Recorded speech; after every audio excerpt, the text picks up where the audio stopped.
and welcome. This is Invitations from Spirit, and I am Ananda. I just thought I'd put these in the frame because they're sunflowers and they're so happy, and they really remind me of summer. Although in the UK, or at least in London at the moment, I don't think we need anything like this because it's so hot. It is so hot. Anyway, this is what I'll be using as my tool to understand the energies which are coming in for us this week, for the week commencing the 3rd of August 2026, so that we may be open to it and we may understand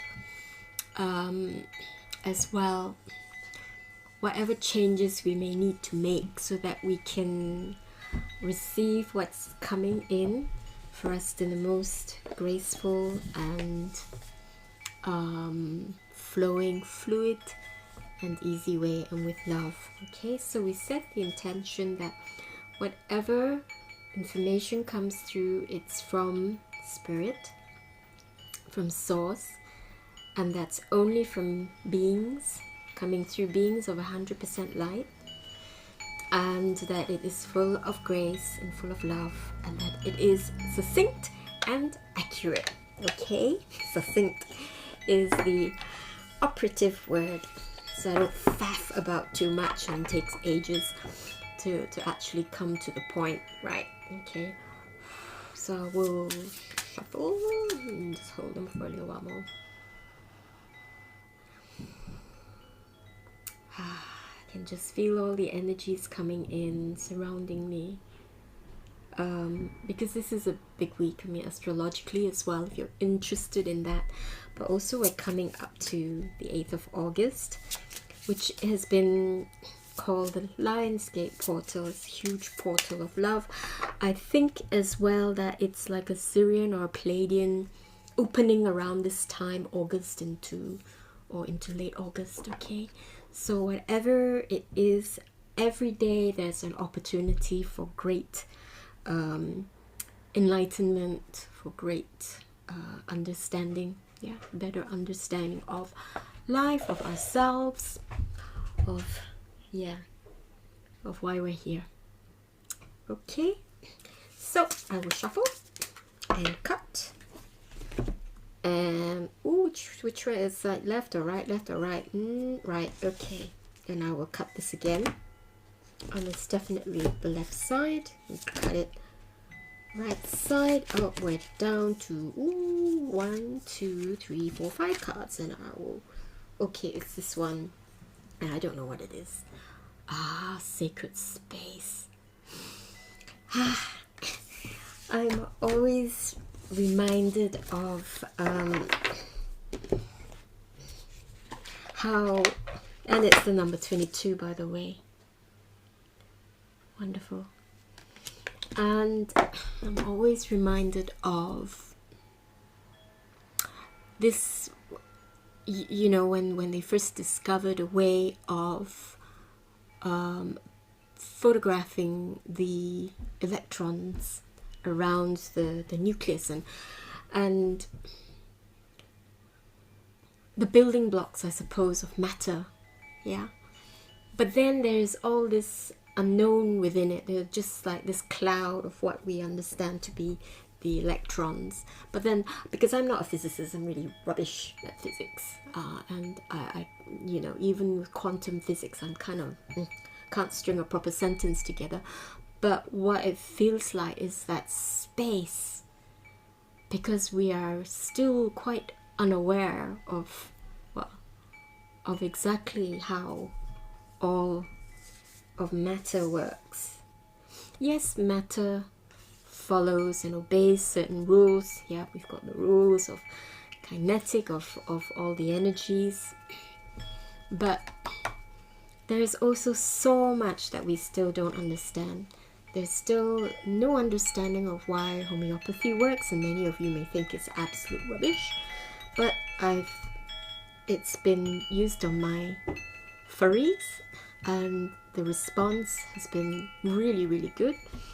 And when my daughter was really young and she had lots of ear infections, and you could see there was an instant relief, even though at a much later age she would say that it's rubbish and she's not interested in it, which is absolutely fine. But at that moment in time, and also using it consistently for a long time now, but there's still no real understanding, and I kind of feel it's because science hasn't caught up to energetics yet, to how energy and vibration can be imbued in water. You can have a look at Veda Austin's work, Masaru Emoto's work. It's amazing, and it does show that water and other things as well. You know, I talk to my plants, and I'm now on a vibrational and essence, flower essence workshop, and there's so much, so much to learn and understand about everything on this planet and beyond, and that everything has an intelligence and consciousness, and we can learn a lot from them. So the space, sacred space, making sacred space for ourselves this week, invitation, so that we can be open to all this energy which is coming in. There's so much energy, and also prepare us for the eclipse season, which is next week. I think 12th of August is a total eclipse, a solar eclipse, and then we have a lunar eclipse as well, because they always come in pairs, and that tends to suggest that there's a huge reset. And so it can be really quite bewildering, can be really quite, can be changes and rumbles. Yeah, we may find that our foundations get kind of rocked, and it can be quite frightening, but this is telling us. And today there was a session for one of my clients, and playing the bowls was like, it was deeply, it's always meditative for me, but it took me to a different place, perhaps because my dear client was in need of that, and I respond as a person who's giving her the session and the bowls and the ones who come in to help. Yeah, we respond to that. But it was amazing, and this meditation and this invitation to really go quiet, go deep, go out in nature and listen, feel, just creating a still place for yourself, and knowing that there are many such spaces within which could benefit so much from that, but also that there's so much to discover within ourselves. And I'm not talking just of the mental state, but the energetic and the physical, and all that it entails, all the elements which make up our beautiful bodies. Crazy, isn't it? And the elements have their unique vibration and consciousness. In Angelic Reiki, we have one of our meditations, I think in the second workshop, the level 3 and 4, and we are invited to meet the Deva, the overlighting consciousness of our physical body, that intelligence which holds and is the pattern, not so much the pattern, but the consciousness and the intelligence which allows all the chemicals to exist, and to make my blood, and to have the skin, and to work together with me, with my consciousness. Yeah, and so there is so much within ourselves which is waiting to be discovered. And so this, when we get this card, the sacred space, it's not just about creating a sacred space around ourselves. Yes, a time, a point in time and space to be quiet, to become whole, holy, so that we can be open to receive, and we can be open to travel within, like a shamanic journey, to travel within and discover within ourselves what wants to be shared, perhaps what wants to be made whole again. Okay, so there are so many possibilities this week, I think, which surrounds what sacred space could mean.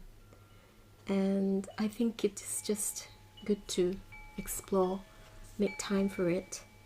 Perhaps go for some wonderful yoga or meditation, and then ask yourself, what is it that I like to do now? What is it that I need to receive? What is it that I need to be open to or understand? And it could be very simple. It could be you need a bit of me time.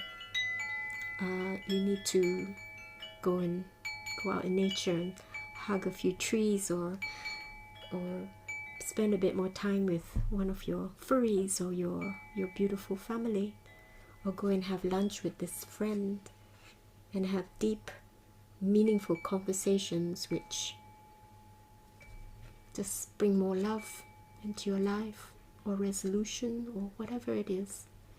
So yeah, sacred space. Creating some time for yourself this week. Okay, so I hope that's useful. So many things, really.